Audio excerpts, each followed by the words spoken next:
নমস্কার বন্ধুরা, আপনারা দেখছেন জব আইডিয়া ইউটিউব চ্যানেল। বন্ধুরা, ইসম কার্ড নিয়ে আপনাদের জন্য রয়েছে দারুণ সুসংবাদ। বর্তমানে বন্ধুরা, আপনাদের যাদের কাছে এই কার্ডটি নেই তাড়াতাড়ি গিয়ে তৈরি করে ফেলুন, আর যাদের কাছে এই কার্ডটি রয়েছে তাদের জন্য দারুণ সুখবর। বর্তমানে বন্ধুরা, এই কার্ডটির মাধ্যমে 3000 টাকা ও 5000 টাকা করে দেওয়া হচ্ছে। বন্ধুরা, আমাদের রাজ্যে কেন্দ্র সরকার ও রাজ্য সরকার বহু এমন প্রকল্প চালু করেছে যার মাধ্যমে সরাসরি উপভোক্তাদের ব্যাংকে টাকা দেওয়া হয়। তাই বন্ধুরা, এবার ইসম কার্ডের মাধ্যমে দেশের দিন দরিদ্র খেটে খাওয়া মানুষদের অ্যাকাউন্টে এই 3000 টাকা ও 5000 টাকা করে দেবে রাজ্য সরকার। বন্ধুরা, ইসম কার্ডের মাধ্যমে কিভাবে আপনারা এই টাকাটি পাবেন, বর্তমানে আপনাদের যাদের কাছে এই কার্ডটি নেই তারা কিভাবে আবেদন করবেন, সমস্ত কিছুই জানাবো আজকের এই ভিডিওতে। তাই বন্ধুরা, ভিডিওটিকে পুরোপুরি দেখবেন। ভিডিওটি দেখার সাথে সাথে বলবো বন্ধুরা, আপনারা যারা আমাদের চ্যানেলে নতুন দর্শক, চ্যানেলটি সাবস্ক্রাইব করে অল নোটিফিকেশন বেলটি অন করে নেবেন বিভিন্ন সরকারি প্রকল্পের আপডেট সবার প্রথম পাবার জন্য। চলুন বন্ধুরা, আজকের ভিডিওটি শুরু করা যাক। দেখুন বন্ধুরা, আজকের এই প্রতিবেদন রাজ্যের সকল পুরুষ ও মহিলাদের জন্য খুশির খবর। ইসম কার্ড থাকলেই পাবেন 3000 ও 5000 টাকা। তো বন্ধুরা, ইসম কার্ডের মাধ্যমে কিভাবে আপনারা এই টাকাটি পাবেন, চলুন বিস্তারিত জেনে নেওয়া যাক। দেখুন বন্ধুরা, দেশের সাধারণ খেটে খাওয়া মানুষদের জন্য ইসম কার্ড চালু করেছেন কেন্দ্র সরকার। ইতিমধ্যে কোটি কোটি লোক এই প্রকল্পে তাদের নাম লিখিয়েছেন। প্রত্যেক আবেদনকারী তাদের ইসম কার্ড হাতে পেয়েও গেছেন। এই প্রকল্পে যুক্ত সুবিধাভোগীদের বিভিন্নভাবে আর্থিক সহযোগিতা করা হয়, যার মধ্যে বন্ধুরা সর্বাধিক 1 লক্ষ টাকা ও 2 লক্ষ টাকার সুবিধা দেওয়া হয়। এই ইসম কার্ড থাকলে কেন্দ্রীয় সরকারের বিভিন্ন প্রকল্পের লাভ নিতে পারবেন সবার আগে।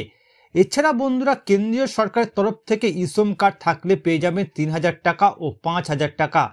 কাদের কাদের এই টাকা দেওয়া হবে এবং কাদের কাদের দেওয়া হবে না, পশ্চিমবঙ্গের সুবিধাভোগীরা এই টাকা পাবে কিনা, কিভাবে আবেদন করবেন, বিস্তারিত জানানো হলো। দেখুন বন্ধুরা, কারা কারা এই 3000 টাকা এবং 5000 টাকা সুবিধা পাবেন না।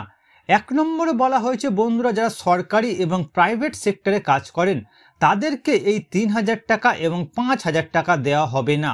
2 নম্বরে বলা হয়েছে বন্ধুরা, যে সমস্ত পুরুষ ও মহিলারা সরকারকে ইনকাম ট্যাক্স দিয়ে থাকেন তারা এই ইসম কার্ডের আর্থিক সুবিধা থেকে বঞ্চিত হবেন।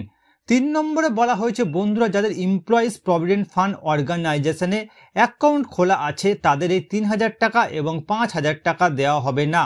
4 নম্বরে বলা হয়েছে বন্ধুরা, নিউ পেনশন স্কিমের সুবিধা পান তারা ইসম কার্ডের কোনো সুবিধা পাবেন না। অর্থাৎ বন্ধুরা, আপনারা যদি এই 4টি শর্ত পূরণ করেন আপনারা খুব সহজেই ইসম কার্ডের মাধ্যমে 3000 টাকা ও 5000 টাকা অ্যাকাউন্টে পাবেন। দেখুন বন্ধুরা, এই 3000 টাকা এবং 5000 টাকা যাদেরকে দেওয়া হবে তারা হলেন কৃষক, শাকসবজি ও ফল বিক্রেতা, পরিযায়ী শ্রমিক, অটো রিক্সার চালক, খবরের কাগজ বিক্রেতা, বিড়ি শ্রমিক, আশাকর্মী, নাপিত, গৃহকর্মী, জেলে, ইটভাটা শ্রমিক, লেদার শ্রমিক, নির্মাণ শ্রমিক, লবণ শিল্পে এবং চামড়া শিল্পে নিযুক্ত শ্রমিক। যারা যারা এই ক্যাটাগরির মধ্যে রয়েছেন তাদেরকে এই 3000 টাকা এবং 5000 টাকা করে দেওয়া হবে। অর্থাৎ বন্ধুরা, এক কথায় খেটে খাওয়া দিনমজুরদের অ্যাকাউন্টে এই 3000 টাকা ও 5000 টাকা দেওয়া হবে। দেখুন বন্ধুরা, সরাসরি আপনার ব্যাংক অ্যাকাউন্টে এই 3000 টাকা ও 5000 টাকা দেওয়া হবে। এই টাকা সেই সমস্ত ব্যক্তিদের দেওয়া হবে যারা প্রধানমন্ত্রী মানধন যোজনা এবং অটল পেনশন যোজনায় আবেদন করে রেখেছেন। তাদের এই 3000 টাকা এবং 5000 টাকা দেওয়া হবে। আর বন্ধুরা, এই দুটি যোজনাতে আবেদন করতে গেলে যে সমস্ত ডকুমেন্টগুলি লাগবে সেগুলো হলো Aadhaar card, voter card, mobile number, PAN card এবং ব্যাংক অ্যাকাউন্টের নাম্বার। এই ডকুমেন্টগুলি থাকলে অনলাইনে এই দুটি প্রকল্পে আবেদন করতে পারবেন।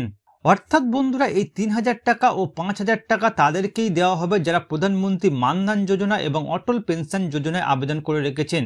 আর বন্ধুরা, এই দুটি যোজনাতে আপনারা অনলাইনেই আবেদন করতে পারবেন। তো বন্ধুরা, বর্তমানে আপনারা কোন কোন জেলা থেকে আমার এই ভিডিওটি দেখছেন অবশ্যই কমেন্ট করে জানাবেন। এছাড়া বন্ধুরা, কোনো প্রশ্ন থাকলে জানাতে ভুলবেন না। আর বন্ধুরা, আজকের ভিডিওটি ভালো লাগলে একটি লাইক দেবেন ও ভিডিওটিকে বেশি বেশি করে শেয়ার করবেন।